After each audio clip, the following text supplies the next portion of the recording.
I am into my Power BI workspace. First thing we are gonna see is how to rename Power BI workspace, right?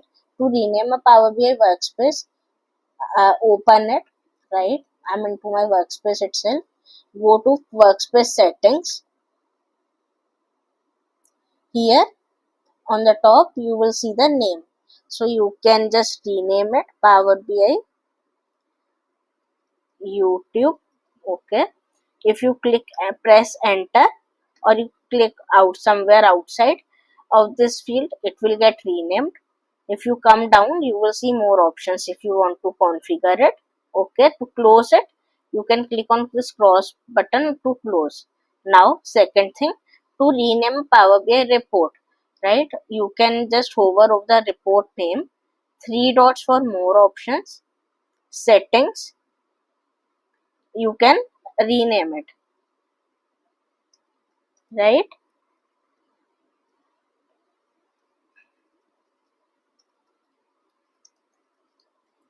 And click on save button, it will get renamed. Now similar way, if you want to rename a data set, right, you can just hover over the data set name, right, just click on more options for three dots. Here you will find rename option, click on it. You can just edit the name,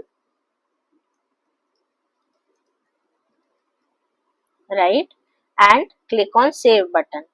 Your data set is also renamed.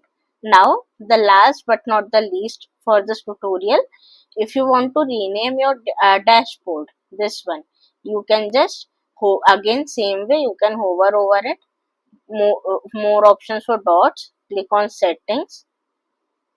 Here you can rename your dashboard name, right, and click on save button.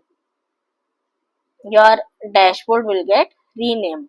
So this is how you can rename your workspace name, report name, dataset or the semantic model name, and the dashboard name.